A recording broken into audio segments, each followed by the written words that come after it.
Tania Mabedi ba réconcilier na Karine Mokonzi. Pambate mabe oyo Tania asala na Karine Mokonzi. To yebi yango penza te. Tania Mabedi na Karine Mokonzi la baronne. Ba uti musika ya musika. Ba yebi ba complicité. Azali ami na ye d'avance. En tout cas, Tania Mabedi. Pourquoi pas ba réconcilier na ye Karine Mokonzi. Karine Mokonzi, pourquoi pas réconcilier na oyo ya ye Tania Mabedi. Liziba yo mwana na ngambe makasi ya basantu. Je vais bien ma chérie, je vais très bien. Je vais bien. Toi aussi ça va?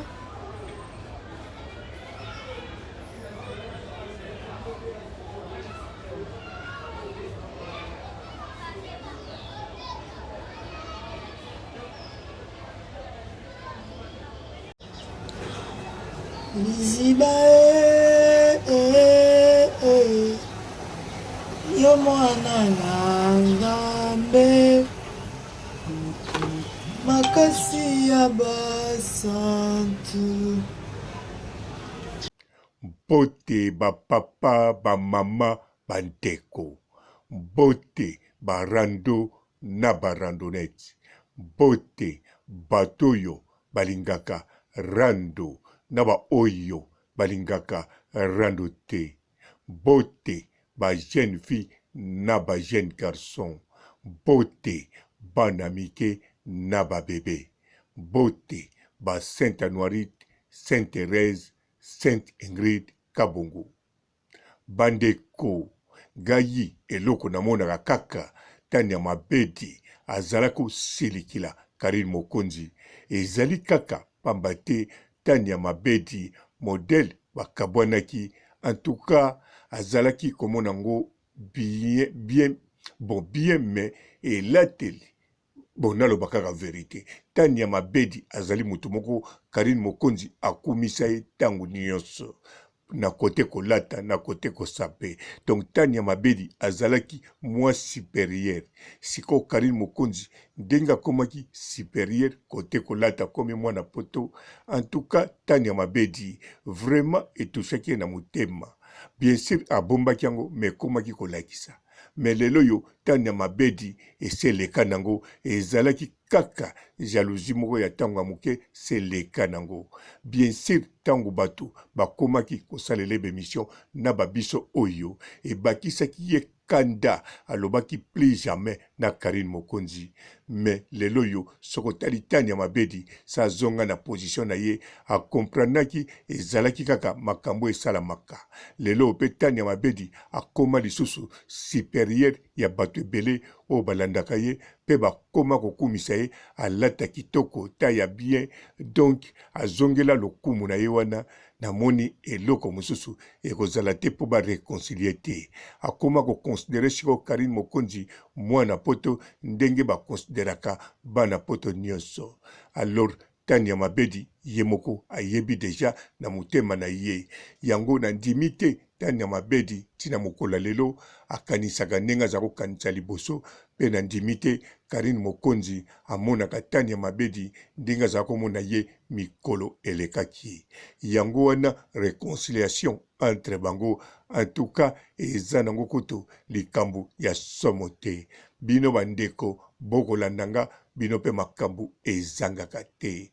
Bino pe boza kotala biso na net awa surtout parti pe bato balobelaka Karine na kanisa bozo mona bayebani kaka sika me baza pe na barando baza pe kokabwana na ndenge ya kosakana te.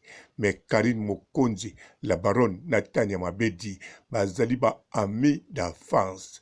Likambo nyonso oyo eleka oyo bino bomona selon bino na oyo nga na mona selon ngai na oyo Tania Mabedi ye moko ayebi na Karine Mokonzi oyo ayebi en tout cas bokomona eza na gravité moko wana te oyo eleki kitoko nde eleki makasi ezali amitié na bango ndenge bazala ndenge bamesana ndenge bayebana ndenge basakana ndenge bakangama binemi mpe ndenge basolola yango wana awa bareconciliation nyonso esalami na moni tina Tania Mabedi Neymar numéro 10 Akzanga akota te na kati ya réconciliation en tout cas nga papa robo ekosala nga vraiment pasi pamba te na yebi ezali likambo moko kaka bamakambo ya net moto ebakisaki bapilipili na mungwa po te distance ekende bongo ekoma bongo mais oyo Tania azalaki nango na motema se eleki nango elekaka pe na bandeko mosusu pe silaka nango ekendeke toujours bongo na mokili oyo biloko wana esalamaka mingi okomona moto aza jaloux mais azoyeba te aza jaloux parce que ekoya nango ya moke esili nango akomi na ye normal alors bango oya bango bakoma na bango normal meme Tania Mabedi ye moko alobaka aza na likambo moko te ya mabe asala na Karine pe asala likambo moko ya mabe te donc lokola ye moko na monoko ne alobaka déjà bongo alors réconciliation déjà ezali pona bango ya siri yango wana ekozala malamu kitoko makasi réconciliation pe esalama côté Tania Mabedi o Tania Neymar 21e siècle 20e siècle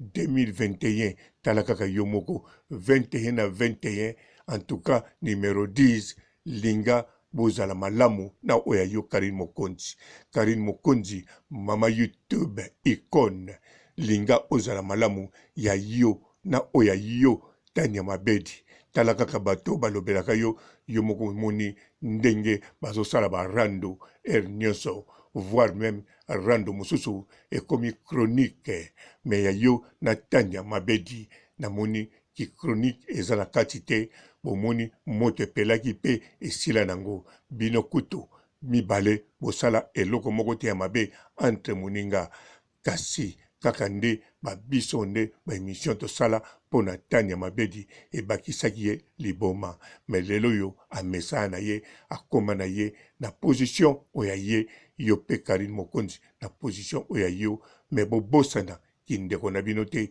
ki camarade na bino te biso ba oyo surtout nga papa robo naza capable te na ya kokabola bino pana ngai ekozala malamu bozala kaka ndenge bozalaki parce que bisika boyebana ngai kutu nasalaki te bolingo bozalaki nango nga te mutu natinda bino botyango na motema kimia boza nango lelo yo nga pe te mutu nasengi botya kimia nge eloko nalobi bolakisa kaka bosala réconciliation tomona biso bato oyo tosalela Tania Mabedi émission tozala tana esengo na réconciliation na bino Karine Mokonzi na Tania Mabedi nasukisi awa botikala malamu et ciao. Je vais bien ma chérie, je vais très bien. Je vais bien. Toi aussi ça va?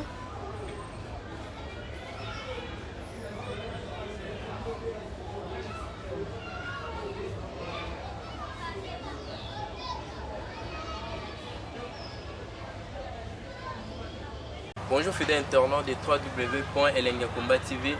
Bonjour, bonsoir, balandi nyonso ya Elengi ya Komba. Congolaise TV. Belé, partout dans le monde, partout où vous êtes, partout où vous êtes, Elengi ya Komba TV, vraiment. Bonjour, bonsoir, na abonné, fan nyonso ya Elengi ya Komba Congolais TV. Bonjour à mon boss, on a appelé ça vraiment un pandi. Bonjour à mon boss, JP Kiama. Je salue mon boss Balobi, boss des boss Babi, JP Kiama. Bonjour, na Elengi ya Komba Congolais TV, vraiment. Maman Lazana, chaîne de chaque topo, il y a pas de JP Kiama, et boss des boss, il y a un danger. Donc, on va s'entendre dans la zaki. Ya boss na biso JP Kiama nzambe na ngai ba boss bazali ba boss bazali Eh, JP Kiama, le boss des boss. Napesi d'abord bonjour tu be mbote belé na mo boss JP Kiama wana na koza ngisaote donc na ko lekate sana na pesa mo boss JP Kiama boss des boss. Mbote belé partout dans le monde, partout où vous êtes, partout vous Zolanda Elengi ya Combat TV vraiment. Bonjour, bonsoir na ba abonné ba fan nyonso ya Elengi ya Combat Congolais TV. Bonjour à mon boss, on a appelé ça vraiment un pandi. Bonjour à mon boss JP Kiama. Je salue mon boss Balobi, boss des boss Babi JP Kiama. Bonjour, na balinga Elengi ya Combat Congolais TV vraiment ngamo na zana chaîne ça kitoko ya boss na JP Kiama ta ay boss de boss ya nyama ya danger donc ba ça tolo la zaki Bu, ya boss na biso JP Kiama. Eh, nzambe na ngai. Ba boss bazali Ba boss bazali. Eh, JP Kiama, le boss des boss. Napesi d'abord bonjour tu be mbote belé na mo boss JP Kiama wana na koza ngisaote donc na ko lekate sana na pesa mo boss JP Kiama boss des boss.